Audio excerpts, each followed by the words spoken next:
Well, the intention here is to actually have a paradigm shift and have better engagement. But do you all think it's really possible with the number of students that we have in one class?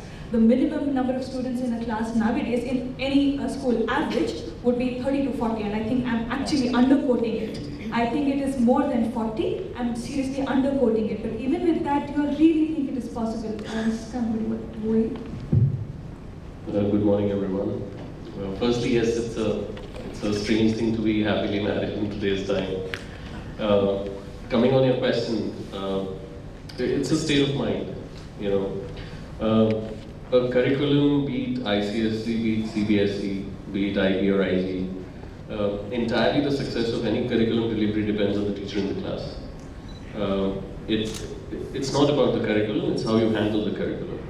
So similarly, the number game is just an excuse which we have been living on for past so many years. The teacher has to play the role of a felicitator in the class. He has to facilitate the work rather than considering him to be the center point or the teacher. So teacher has to move around, like this is a room, this is a hall where everybody is sitting. So even if you have 40 students, you can divide them into a group of 4 each, so 10 groups, and you can assign them the task to do during that particular curriculum delivery. And the teacher moves from one table to the other. So I don't agree that the number is a problem. I think the mindset is a problem. For example, everybody is talking about National Education Policy of 2019, maybe because media is giving hype to it.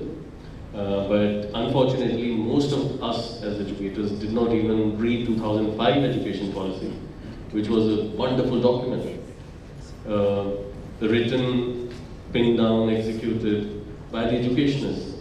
And there is nothing which National Education Policy 2005 did not have, which International Baccalaureate has, you know. So it's, again, I'm trying to reiterate that it's the mindset.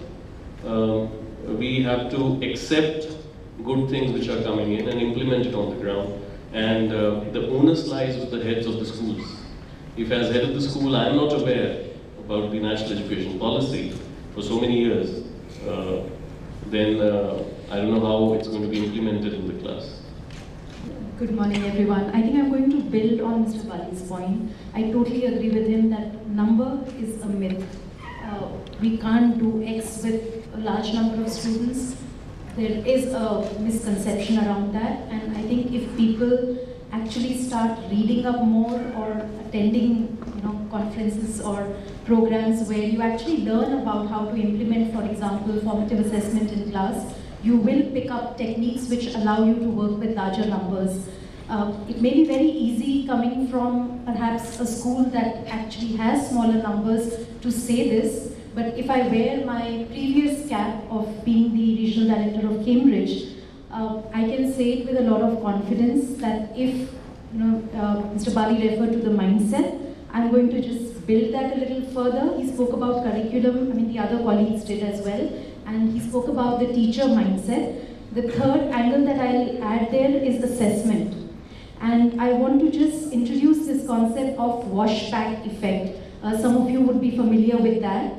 The way the assessments are designed have a washback effect on teaching. And a lot of times, we're talking about this platform being a celebration of the teacher. A lot of times we criticize the teacher for teaching to the test.